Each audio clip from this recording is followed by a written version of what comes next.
충분히 안에서 많이 잘 들어주셔가지고요. 쌍방이 충분히 할 말은 말씀 나눴고요.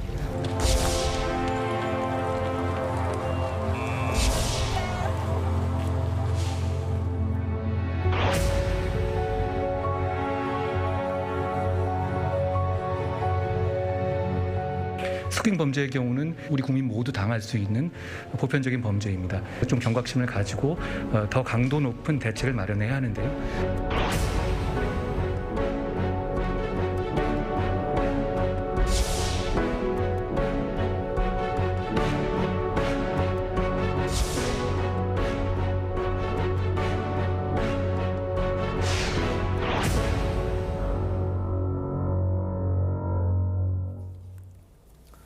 보신 대로 한동훈 법무부 장관이 한 달 동안 퇴근길 미행, 즉 스토킹을 당한 것으로 알려져서 논란이 일고 있습니다. 네, 자세한 내용 김성수 변호사와 함께 짚어보도록 하겠습니다. 안녕하세요. 안녕하세요. 네, 경찰이 한동훈 장관을 미행한 용의장을 특정해서 이제 수사 중이라고 하는데 어떻게 된 일인가요? 네, 이게 지난달 30일에 소식이 알려진 다음에 굉장히 좀 뜨거운 감자로 많이 좀 네. 연일 보도가 됐던 그런 소식이라고 할 수가 있습니다. 지금 한동훈 장관 같은 경우에 현직 법무부 장관이지 않습니까? 예. 근데 현직 법무부 장관을 8월부터 1개월 가까이 이제 한 유튜브 채널에 네. 이제 소속돼 있는 사람이 한 남성이 계속해서 차량으로 뭐 이제 조금 미행을 하는 듯한 그런 모습을 보이고 또 이제 한동훈 장관의 주거지 근처를 좀 맴도는 그런 정황이 좀 포착이 되다 보니까 이런 부분들 관련해서 이제 한동훈 장관 측 그 법무부 직원 측에서 이 부분 스토킹 처벌법에 의한 스토킹 행위다라고 이렇게 좀 문제를 제기를 해서 고소장을 제출을 했고 이와 관련해서 지금 경찰에서는 100m 접근 금지 이제 좀 긴급 조치를 했던 그런 소식이라고 할 수가 있습니다. 예. 네. 자, 용의자가 이제 속한 유튜브 채널 더 탐사 측에서는 이제 스토킹이 아닌 취재 목적이었다. 자, 이렇게 해명을 내놨습니다.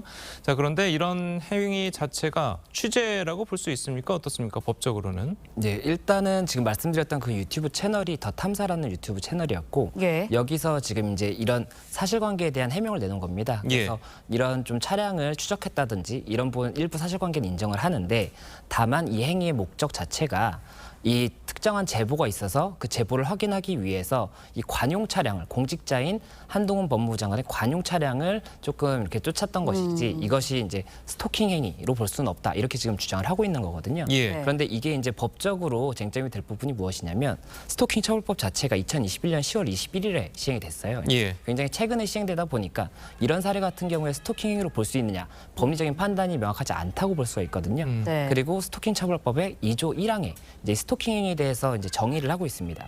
그 정의에는 뭐라고 나와 있냐면 상대방의 의사에 반해서 정당한 이유 없이 상대방에 대한 진로 방해나 뭐 주거 등 인근에서 기다리거나 맴도는 행위, 뭐 보는 행위 이런 거를 스토킹 행위로 이제 규정을 하고 있거든요.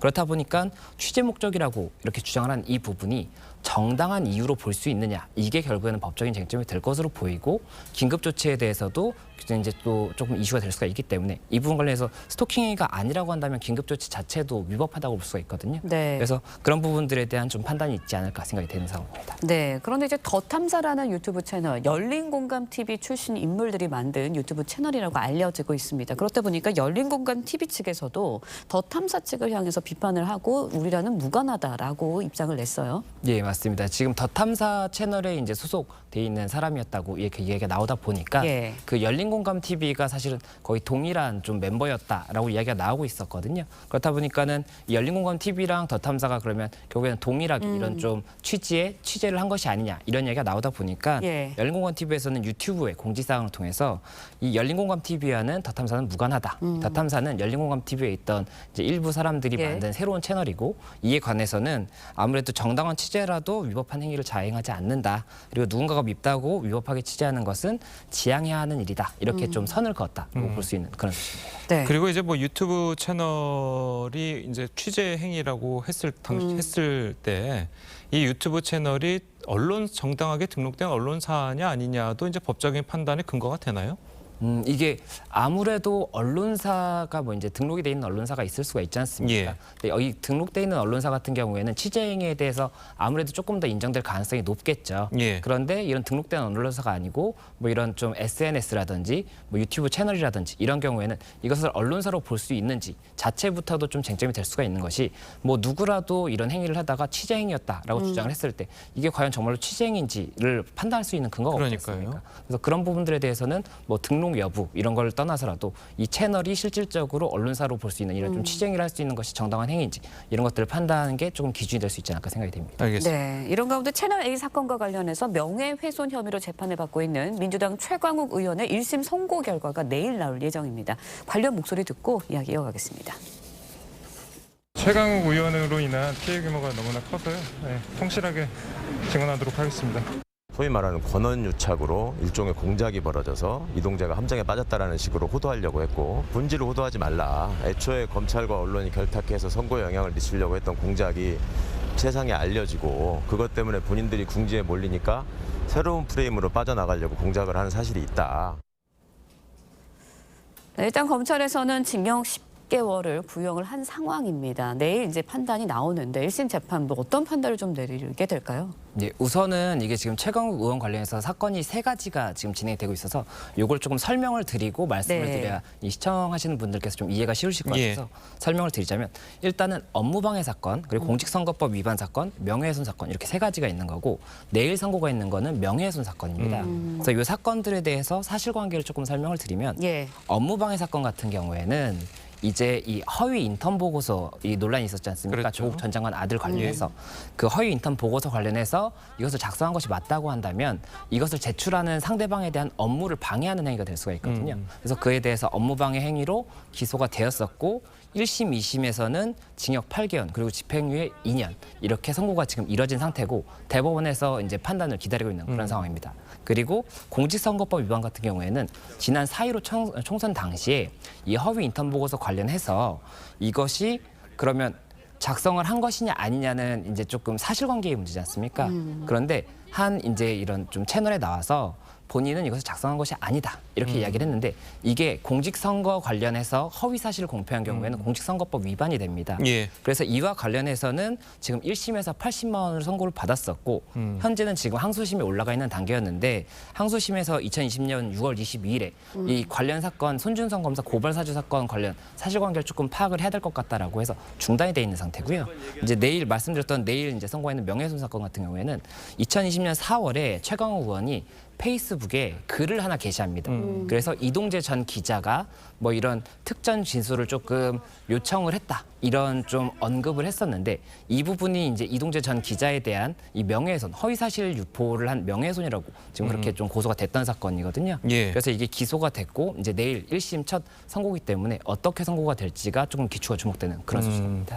자, 업무방해 건과 또 한 건은 이제 2심까지 집행유예 형이 나왔잖아요. 그런 이제 대법원 선고를 기다리고 있고 물론 뭐 그 이동재 기자 관련해서 명예훼손은 이제 1심이니까 그렇게 하고 그리고 말씀하신 대로 공직선거법 관련해서는 80만 원의 벌금이 나왔으니까 아직까지 의원형을 잃지는 않는 상황이잖아요. 근데 만약에 대법원에서 2심 판결 그대로 유지가 돼서 집행유예형을 받는다면 의원직을 상실하게 되는 겁니까? 예, 이 의원직 상실이 되는 경우가 몇 가지가 있습니다. 이제 좀 크게 보면 2가지라고 볼 수가 있는데 공직선거법 같은 경우에 이제 공직선거법에서 의원직 상실, 뭐 무효라든지 이런 것들을 규정을 하고 있거든요.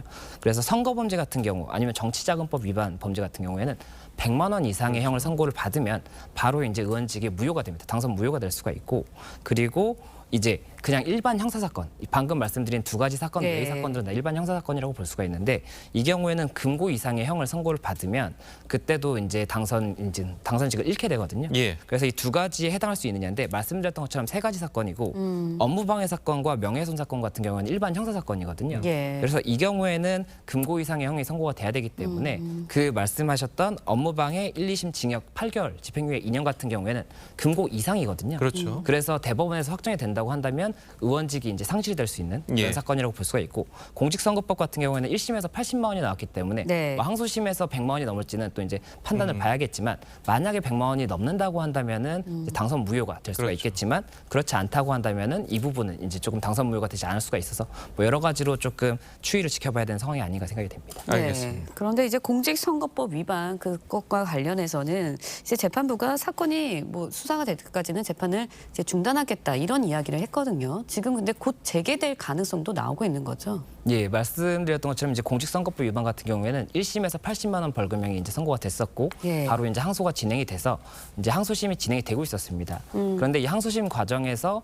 최강욱 의원 측에서 주장을 했던 부분이 무엇이었냐면 이 공직선거법 위반 사건 자체가 그 굉장히 조금 이슈가 됐었던 고발사주 사건이 있지 예. 않습니까? 손준성 검사 그리고 이제 김웅 의원 관련해서 고발사주 사건이 있었는데 이와 관련해서 조금 표적 수사였고 이게 굉장히 검찰이 공소권을 남용해서 이런 좀 진행을 했던 사건이기 때문에 이런 부분들에 대해서도 사실관계가 명확히 예. 밝혀져야 본인의 이 죄에 대한 판단이 정확히 이루어질 수 있다 이렇게 지금 주장을 했었고 이 항소심 재판부에서도 그런 부분들에 대해서 조금은 사실관계를 정확히 파악하는 것이 판단이 중요하다고 봐서 6월 22일에 그러니까 지난 6월 22일에 일단은 중단을 하고 관련 사건의 추이를 보겠다라고 했었거든요.